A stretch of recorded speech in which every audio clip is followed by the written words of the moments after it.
요한복음 4장 27절부터 38절까지 말씀. 저와 여러분 한 절씩 교도하겠습니다. 이때 제자들이 돌아와서 예수께서 여자와 말씀하시는 것을 이상히 여겼으나 무엇을 구하시나이까 어찌하여 그와 말씀하시나이까 묻는 자가 없더라. 여자가 물동이를 버려두고 동네로 들어가서 사람들에게 이르되 내가 행한 모든 일을 내게 말한 사람을 와서 보라. 이는 그리스도가 아니냐 하니 그들이 동네에서 나와 예수께로 오더라. 그 사이에 제자들이 청하여 이르되 랍비여 잡수소서. 이르시되 내가 너희가 알지 못하는 먹을 양식이 있느니라.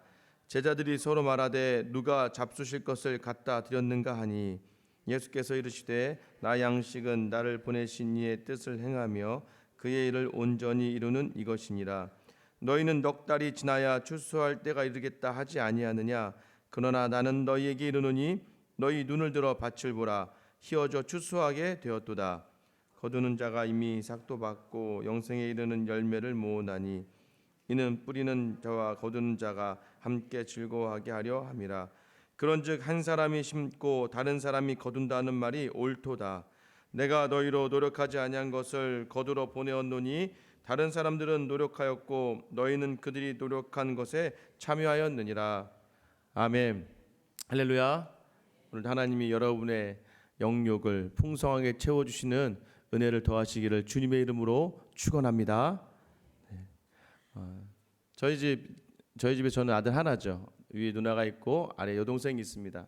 저희 아버님도 혼자입니다. 위로 누나 셋, 아래로 여동생 하나. 그러니까 아들이 참 귀한 집안입니다. 그러다 보니까요, 어렸을 때 시골에서 태어났는데요. 시골에 태어났음에도 불구하고 저는 그 힘든 가운데 고기를 잘 먹었다고 합니다. 왜냐하면 고모들이 또 이제 할머니가 아들이기 때문에 아들 하나죠. 그러니까 이제 저에게는 좀 더 특별한 대우. 그 특별한 대우가 좀 더 과했는지 저희 어머니는 계속해서 기도원에 가실 때마다 저만 데리고 갔습니다. 그래서 저는 그 기억이 그렇게 좋지는 않습니다. 어린 나이에 이곳 기도원 저곳 기도원 다니면서 그 기도하는 모습들이 저에겐 어린 나이에 굉장히 무서운 시간이었습니다. 아마 아들이니까 아들은 꼭 어머니가 이제 저를 데리고 다녔던 것 같아요. 항상 음식을 그래서 투정을 좀 했습니다. 어렸을 때는요 가려 먹었습니다. 이제 가려 먹는다고 지금은 전혀 그러지 않지만 어렸을 때는 항상 고기 반찬 최소한 계란 후라이도 있어야 밥을 먹는 그런 아들이었습니다. 절대 밥상에서 저의 것을 누구에게 뺏겨본 적이 없습니다. 그런 제가 요즘에 먹고 싶은 것을 제대로 못 먹을 때가 참 많습니다. 저도 부모인지라 저희 아이들이 맛있는 음식에 젓가락질을 하고 막 포크를 찍어대기 시작하면 제가 아무리 먹고 싶어도 더 이상 그곳에 젓가락질을 하지 못하겠는 거예요. 왜냐하면 제가 먹고 제가 맛을 누리는 것보다는 아이들이 맛있게 먹는 그 모습만 봐도 아이들이 먹으면서 행복해하는 그 모습만 봐도 제가 너무 기쁘고 배가 부르기 때문입니다. 먹지 않아도 배가 부른다라는 말이 있죠. 여러분 그런 경험들이 많이 있을 겁니다. 목사로서는 언제 그런 보람이 있을까요? 목사로서는요, 이 말씀의 열매가 맺어질 때에 말씀을 듣고 위로를 받고 힘을 얻는 그런 성도들의 모습을 보았을 때 참 위로가 되고 힘이 되고요, 보람을 느끼고요. 또 어려운 상황과 여건을 말씀으로 이겨내는 그러한 성도들을 바라볼 때마다 참 마음이 따뜻해지고 마치 그때는 먹지 않아도 배부르다라는 그런 또 성도들에게 또 좋은 경험들 같이 함께 기도했던 기도의 제목들이 이루어지는 것을 경험할 때마다 참 목사로서는 그때가 참 배가 부릅니다. 배가 부르고 배가 불러서 그런지 요즘 살이 참 많이 찐 것 같습니다. 오늘 예수님 본문에서 예수님도 양식을 먼저 드셨다라고 이야기합니다. 세상의 양식을 드시지 않으셨는데 양식을 먹었다. 누구 때문인가요? 본문에 등장하는 사마리아 여인 때문이죠. 사마리아 여인이 어떤 여인이었습니까? 남자가 남편이 5명이나 있었고요. 지금 사는 6째 남자도 자신의 남편이 아니었어요. 그런 그녀가 이제 오늘 유대의 한 남자를 만났습니다. 사람들의 눈을 피해서 한낮에 물을 끼러 오는데요. 물을 기르러 오는 그 가운데 유대의 한 남자가 자기의 물을 청했습니다. 원래 유대인들은 사마리아와 상종하지는 않았어요. 그런데도 불구하고 물을 청하는 그 남자에게 그 남자로부터 정말 자신이 생수고 그 생수로 말미암아 네가 영원히 목마르지 아니할 것이고 자신이 바로 너희가 그렇게 찾던 그리스도이기 때문에 자신이 부어주는 성령과 또 자신을 드러내는 말씀과 그 말씀을 온전한 마음으로 따라가는 그 마음을 통하여 예배가 드려질 때 신령과 진정으로 영과 진리로 예배하게 됨을 깨닫게 되고 내가 네가 말한 바로 그 메시아다라고 말하는 그 말씀 듣는 순간 이 여인의 마음이 퍽 차올랐습니다. 드디어 예배가 회복된다는 그 감격 가운데 있게 되고요. 그 다음에 하나님을 만날 수 있다는 확신 가운데 있게 됩니다. 그러자 그녀가 행했던 일들이 무엇입니까? 오늘 18절에 보면 여자가 물동이를 버려두고 동네로 들어갔다라고 이야기합니다. 사도 요한은 굳이 왜 그냥 여자가 들어갔다라면 되는 것을 가지고 그 장면을 기억하고 있었던 것이죠. 그 여인이 원래 목적은 물을 기르러 왔어요. 오늘 하루를 살기 위해서, 오늘 하루를 버벅버벅 힘든 시간을 버텨내기 위한 그 물을 기르러 왔다가 이제는 자신의 영적인 모든 삶 가운데 길어도 떠도 줄지 않고 항상 풍성한 생수의 강 같은 예수 그리스도, 풍성한 그 생명샘 물을 맛보게 된 이 여인은요, 더 이상 자신이 떠온 이 물동이가 중요하지 않습니다. 하루하루를 살아내려고 열심히 최선을 다해서 우리의 삶을 살아내는데요, 그 살아내는 삶 가운데서 지치고 피곤하고 그러다 보니까 남편에게 기대듯이 남자에게 기대고 세상에 기대고 내 힘에 기대고 돈에 기대고 명예에 기댔던 그 모든 삶들이 예수 그리스도라는 정답을 딱 만나는 순간에는 아무것도 아닌 것이라고 느껴져서 그 물동이를 그냥 내어 던지고 하나님을 동네로 뛰어들어가는 여인의 모습을 보면서 예수님 마음이 굉장히 흐뭇하셨던 것 같아요. 이 여인이요, 그 모든 목적을 내려놓고 이제 예수 그리스도를 온전히 바라며 동네로 뛰어들어갑니다. 그러면서 29절 말씀에 보면요, 사람들에게 이렇게 이야기합니다. 와서 보라, 이는 그리스도가 아니냐. 와서 보라라는 단어를 요한이 참 자주 쓰죠. 예수님이 자기 두 제자를 부르실 때도 와서 보라라고 이야기합니다. 빌립이 나다나엘을 전도할 때도 와서 봐라, 이분이 어떤 분이신지를 와서 봐라. 여러분, 전도는 그렇게 큰 것이 아닙니다. 전도는요, 와서 한번 봐봐, 와서 네가 볼 수 있으면 좋겠다, 그 예수 그리스도를 볼 수 있으면 좋겠다라고 전하는 것입니다. 근데 여러분, 이게 너무나 놀라운 사건이었던 거예요. 너무나 놀라운 사건이었습니다. 왜 그런 줄 아세요? 이 여인은요, 지금 숨어있던 여인이에요. 항상 어두움 가운데 있던 여인입니다. 낮에도요, 사람들의 그 눈 시선을 피해서 물을 조용히 떨어왔던 그러한 여인이었어요. 인생의 모든 사람들을 스스로가 멀리하고 스스로가 뒤로 돌리고 등 돌렸던 그러한 여인이었어요. 여러분, 이런 경험 있지 않습니까? 뭐 특별한 것도 없어요. 그런데 내 마음이, 내 스스로가 내 살아온 여건의 많은 부족함들이, 내 살아온 부분에 있어서 아킬레스건과 같은 나를 어렵게 한 트라우마가 자꾸 사람들 앞에서 나를 등 돌리게 할 때가 더 많지 않았습니까? 사람들은 괜찮다고 하는데도요, 내가 싫어요. 내가 어려우니까, 내가 낙심되고 내가 힘드니까 사람들이 나에게 그렇지 않은데도 불구하고 내가 먼저 그 사람들을 멀리하게 될 때가 우리에게 종종 있지요. 그것이 무엇입니까? 상처가 치유되지 않을 때예요. 상처가 치유되지 않아요. 상처가 치유되지 않는 사람은요, 눈으로 보는 것으로 낙심합니다. 눈으로 보는 것으로 넘어집니다. 저는 어렸을 때 제 상처가 뭐였냐면 키가 작은 거였죠. 키 큰 여자들하고는 상대를 하지 않았습니다. 한 번에 어떤 자매가 저를 좋아했나 봐요. 그 자매가 저보다 키가 훨씬 컸습니다. 그런데 제가 그 자매를 완전히 매몰차게, 왜냐면 그게 제 상처인 거죠. 키가 작으니까 키 큰 사람이 싫은 거, 특별히 키 큰 자매가 싫은 거죠. 그래서 제가, 그게 제 상처인 거죠. 여러분도 여러분의 이런 상처들 때문에 누군가를 오히려 여러분이 멀리하고 누군가를 배척하고 누군가를 향해 등 돌린 적 있지 않습니까? 그 사람이 잘못한 거 없어요. 그 사람은 그냥 그렇게 살아 일반 사람들과 같아요.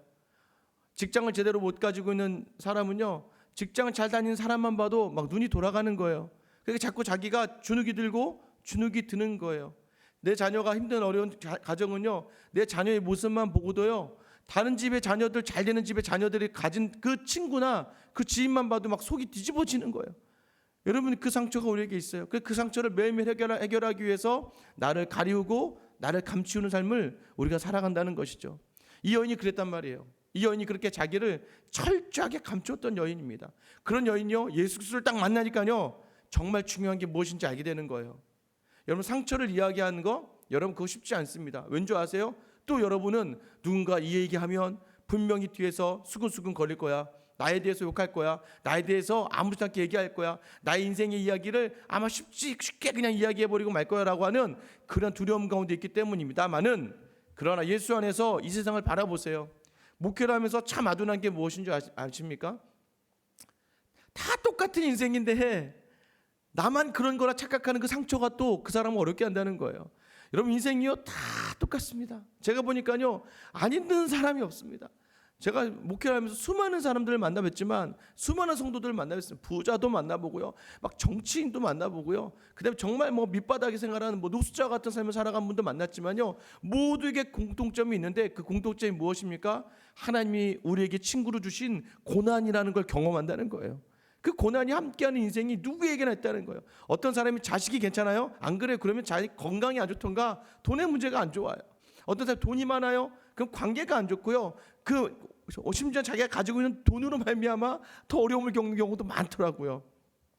그래서요, 이 여인이 예수를 만나자마자 자신이 가지고 있던 남자 5, 지금 사는 남자를 많이 만나고 남자에게 의지했던 삶 같은 게 그런 창피함과 수치가 이제 중요하지 않아요. 오히려 그렇게 나를 생각하는 사람들 향해서 뒤를 등 돌리고 눈을 돌렸는데, 예수 그리스도로 말미암아 풍성하게 채워지니까 이제는 오히려 그 사람들이 불쌍해지는 거예요. 야, 네가 가진 것보다 더 귀한 것이 여기 있어. 그것이 무엇이냐? 바로 예수 그리스도야. 내가 지금 그분을 만났어요 라고 뛰어들어가는 그 연을 보면서요, 그러니까 30절 말씀 보세요. 30절 말씀 보면요, 그들이 동네에서 나와 예수께로 오더라. 할렐루야. 이런 거예요, 전도는. 예수를 만난 사람의 특징이 무엇입니까? 이제 이 세상의 모든 것들보다 더 중요한, 예수보다 더 귀한 것이 없다는 믿음의 고백이 나오니까 담대하고 확신이 있는 거예요. 여러분, 그 이단을 보세요. 이단이 어쩜 그렇게 어제도 이제 이렇게 뭐 하다가 보니까 이제 신천지 무슨 자기들끼리 졸업한 영상들 나오는데요, 얼굴이 보니까 확신에 차 있어요. 여기밖에 여긴 정말 진짜 복음이 일어나고 여기 오지 않은 사람 참 불쌍하고 어쩜 그렇게 얼굴 표정이요. 야, 이단도 저렇게 확신에 차서 자신들의 것이 맞다고 이야기하면 여러분 흔들립니다. 여러분에게 제가 물어보겠습니다. 여러분에게 있는 예수 그리스도로 말미암아 여러분이 세상과 다른 게 무엇이고, 여러분에게는 예수 그리스도로 말미암아 여러분 안에서 벅차오르는 감격과 기쁜 마음과 행복을 누릴 때가 언제입니까? 언제 예수 그리스도로 말미암아 세상의 것보다 더 중요한 예수 그리스도로 말미암아 여러분 인생에 정말 감동과 감격 가운데 있으셨습니까? 여러분, 그거 하나만으로 우리에게 충분한 거예요. 왜요? 영생이 허락됐잖아요. 여러분에게 영생이 허락된 줄 믿으시기 바랍니다. 그럴 때 그 믿음 가지고요, 오늘도 담대하게 사셔야 되지 않겠습니까? 이 모습을 보자 동네 사람들이 놀라는 거예요. 와, 저 여자 20살 살던 여자 아니야? 저 여자 그동안 우리를 피했던 여자잖아. 야, 제가 왜 이렇게 얼굴 표정이 바뀌었지? 제가요 참 놀라운 게 뭐냐면, 그 청년들 중에 굉장히 내성적인 애들이 있습니다. 내성적인 아이들인데 성실한 애들이 있어요. 그럼 그런 아이들한테는 제가 거의 100% 이런 얘기합니다. 근데 그 아이가 가지고 있는 능력과 재능이 많은데 뭔가 성향적인 것 때문에 이 한국이라는 이 사회에서 직장 생활을 하려고 하면 좀 어려운 부분이 있는 애들이 있으면 무조건 미국에 갔다 오라고 합니다. 미국이나 캐나다에 갔다 와라 라고 하는 애들이 있어요. 다 가라고 하진 않습니다. 왜냐하면 자기 삶에 성실하고 자기 삶의 모든 여건이 됐는데도 불구하고 성향 때문에 온전히 자기 말 표현하는 것을 어려워서 굉장히 좀 내성적으로 힘들어하는 그런 자매들이나 형제들이 있어요. 그 친구들에게 제가 한번 어학연수라도 미국 한번 갔다 와, 캐나다를 갔다 와, 호주 갔다 와라고 하는 건 뭐냐면, 그곳에 가서는 자기가 자기 생각을 이야기하지 않고는 살 수가 없는 동네이기 때문이에요. 작은 거 하나라도 표현하지 않으면 아무도 몰라주거든요. 우리나라는 조용한 사람이 좋아 보이고 조용한 사람 주변에서 다 챙겨주고 하지만 외국은 그러지 않습니다. 그러다 보니까 그 친구가 자꾸 자기를 드러내는 그런 활동들을 하게 되다 보면요, 미국에 갔다 오고 한 몇 번 공부 제대로 이렇게 하고 오다 보면 얼굴 표정이 확 달라져 있어요. 왜냐하면 표현하는 것만 잘해도 굉장히 밝아 보이고 자신감 넘치고 자기가 가지고 있던 그런 모든 재능을 마음껏 쏟아내더라고요. 그럼에도 하물며 그 조그마한 경험이 그렇게 바꿔놓는데요, 예수 그리스도가 우리 안에 있기 때문에 우리 표정이 달라지고 우리의 삶의 자세가 달라지고 우리의 삶의 모습이 달라지니까, 야, 너는 왜 맨날 그렇게 기쁘니? 여러분, 저를 보면 항상 기쁘지 않습니까? 안 기쁘신가요? 저를 보면 기쁘지 않습니까? 요 근래 더 그러지 않습니까? 항상 저는 기뻐요. 저는 굉장히 행복합니다. 누가 보면 정말 미쳤구나라고 생각할 정도로 항상 혼자 좋아요. 아마 여러분 저의 모습을 보면 그럴 거예요. 여기 혼자서도 막 혼자 찬양하고 다니고요. 혼자서 막 뭐 노래 부르고 참 저는 되게 행복한 시간을 보내고 있어요. 왜 그렇습니까? 예수 그리스도 그분을 보게 되니까. 요즘처럼 제가 이렇게 말씀을 집중하여 많이 볼 때가 없었다니까요. 부교육자 사역할 때는요 이렇게 매일 새벽기도 설교를 하지 않았습니다. 일주일에 뭐 한 달, 두 달에 한 두 번, 세 번 이렇게 설교했죠. 매일 말씀을 보고 있는 시간 저에겐 너무나 행복한 시간이거든요. 그래 매일 기쁨이 나오고요, 매일 찬송이 나오고요, 매일 웃음이 나와요. 여러분 안에 있는 예수 그리스도가 여러분에게 주는 유익은 무엇인가요? 오늘 여러분의 어떤 모습을 보고 나와야 됩니까? 여러분 이 모습을 보고 예수님이요, 그런데 여러분 여기 예수님과 함께 나온 또 한 사람, 한 무리가 있어요. 어떤 무리냐면 제자들이에요. 이 제자들은요 이 여인보다 더, 이 여자는 물동이를 버리고 쫓아왔지만 이 제자들은 처자식을 버리고 배를 버리고 생계를 버리고 쫓아왔던 이 제자들에게는 예수님이 오늘 어떤 말씀하십니까? 오늘 본문이요 사마리아 여인만을 위한 본문이 아니에요. 예수님은 자기 제자들을 위하여서도 이 사마리아 땅의 수가성에 들어오신 거예요. 제자들에게 이야기하시죠. 제자들 처음에는 예수님 먹을 거 가져왔어요 라고 말씀드렸던 예수님이 나에겐 이미 양식이 있지. 누가 먹을 것을 갖다 드렸나? 예수님 뭐라고 하십니까? 나 양식은 하나님의 뜻대로 행하는 것이고 하나님의 뜻이 이루어지는 것이야. 그런데 지금 사마리아 여인이 하나님의 뜻대로 변화되었고 죽음에서 생명으로 왔고 그 여인이 전도하러 가는 그 모습을 보면서 하나님의 뜻이지 이루어지는 거구나라는 걸 확실히 깨달았죠. 그래서 제자들에게 이렇게 얘기합니다. 너희는 이제 추수할 때가 4개월 남았다고 이야기하지 않니? 그러니까 지금 시기에 봤을 때는 한 4개월 후면 이제 이 밭을 추수하는 겁니다. 아마 4개월 정도면 너희가 추수한다고 할 거야. 그런데 36절부터 38절에 보면 이미 35절에 보면 이미 밭이 휘어졌다. 이 얘기 영적인 말씀을 하시는 거예요. 이미 봐라, 사마리아 여인도 저렇게 가서 전도하는 것을 보니까 이제 드디어 너희들의 때가 다가온 것 같다. 이제 드디어 추수할 때가 되었고 이제는 뿌리는 자는 따로 있어요. 뿌리는 자 하나님이시고 예수님이십니다. 예수님 씨앗이 되어주시죠. 그리고 거두는 자가 이제 필요한데 하나님이 너희를 거두는 자로 불러주셔서 38절에 보면 내가 너희로 노력하지 않은 것을 거두러 보내었노니 다른 사람들은 노력하고 너희는 그들이 노력한 것에 참여하였느니라. 36절 보세요. 거두는 자가 이미 싹을 받고 영생에 이르는 열매를 모으나니 이는 뿌리는 자와 거두는 자가 함께 즐거워하게 하려 함이라. 무엇입니까? 나는 뿌리고 나는 씨앗이 되고 예수님의 죽음으로 말미암아 또 십자가로 말미암아 부활로 말미암아 씨앗이 되고 너희는 이제 그것을 통하여 거두는 자가 될 것이다. 이것을 미리 이제 사마리아 여인의 모습을 통해서 제자들에게 확신시켜 주시고 말씀해 주시는 거예요. 내가 너희를 추수할 일꾼을 불렀으니까 이제 너희도 이제 이 일들을 감당하는 것을 내가 보게 되니까 나는 이미 양식을 먹은 것 같고 이미 자신이 어떻게 오셨고 어떻게 하나님께 가시고 그 이후에 일어날 일들, 이 제자들 통하여 하실 하나님의 놀라운 일들이 기대가 되어져서 던져주시는 말씀이죠. 사랑하는 성도 여러분, 오늘 하루 그래서 이 본문의 말씀이 우리에게 무엇을 요구합니까? 예수를 만난 사람에 있어서 어떤 변화가 있어야 될까요? 여러분에게 어떤 변화가 있습니까?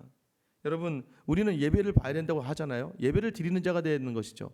예배를 보는 것만으로 끝나는 것이 아니라 참된 예배, 삶으로의 예배로 하나님께 나아가야 되는 것이에요. 이 여인이 그 예배를 진짜 드리고 있는 거예요. 예수님을 만나고 예수님을 전하기 위하여 자신의 하루의 물동이를 마음껏 내어 던지고 하나님이 원하시는 길을 향하여 뜻을 향하여 달려갈 수 있는 그 사람. 오늘 여러분에게 그런 은혜가 있기를 축원합니다. 여러분의 자녀들에게 여러분 그 일을 보여주세요. 표정으로 얘기해 주세요. 오늘 만난 예수님, 오늘 말씀으로 나에게 다가오신 예수님을 전하는 하루가 되세요. 오늘 여러분 속한 직장에서도 마찬가지입니다. 여러분 함께 일하는 사람들, 함께 거하는 사람들에게요 더 웃으시고요, 더 밝게 오늘 예수 그리스도의 그 말씀 때문에, 그 은혜 때문에 더 이 마음을 와서 보세요 라고 할 수 있는 그 표정과 그 삶으로 드려진 예배가 오늘 여러분에게 충만하여서 그 양식에 참여하는 즐거움을 마음껏 누릴 수 있는 사랑하는 주의 딸, 아들 될 수 있기를 주님의 이름으로 축원합니다. 이 시간 같이 한번 기도하실게요. 기도하실 때요, 여러분이 생수로 채워져 있습니까? 예수 그리스도가요 사마리아 일부로 오셨습니다. 그 여인을 만나 주셨어요. 예수님이 여러분을 만나 주시기 위하여 어떻게 오셨는지 아십니까? 여러분의 인생을 끝까지 추적하시다가 여러분을 불러주시는 그 은혜가 있지 않습니까? 그렇다면 여러분 안에 담겨져 있는 예수님으로 말미암아 여러분이 사마리아 여인과 같이 느낄 수 있는 감격과 감동이 있지 않습니까? 오늘 기도하십시오. 주님, 저도 이 여인과 같이 제가 등 돌렸던 사람들과 제가 상처받아서 힘들어했던 그 사람들 향하여 담대히 나아가 예수를 전하게 하시고, 내 삶에 많은 상처가 있어요. 주님, 내 마음에 어려움이 있어서 지금도 그 사람들을 대면하기가 어려운 그런 기도의 제목들이 있습니다. 그러나 오늘 예수 그리스도가 내 안에 계시니까 이 모든 것 아무것도 아니라고 할 수 있는 내 마음에 확신이 있으니까 이 확신으로 말미암아 오늘 그들을 향하여서도 예수를 전할 수 있는 귀한 하루가 되게 해달라고 오늘 시간 나를 위해 기도해 주시고요. 우리 생수한 교회가 정말 이 교회를 통하여 전도와 선교의 자리마다 주님을 누리고 경험하는 많은 성도들 넘쳐날 수 있게 해달라고 기도해 주시고요. 오늘 선교사님을 위해 기도하실 때는 동경에서 사역하시는 장성준 선교사님, 동경에서 지금 교제하고 있는 젊은 청년들과 학생들이 있습니다. 또한 이 교회를요 리모델링하면서요 다시 한번 이제 교회를 성전을 재건축하고 있어요. 이 모든 과정 가운데 하나님께서 임재하여 주셔서 이 모든 과정을 선하게 인도해 달라고 오늘 시간 나에게 다가오신 예수 그리스도, 나를 위해서, 교회를 위해서, 우리 선교사님을 위해서 우리 같이 주님 이름만 부르며 기도하며 나아가겠습니다. 주여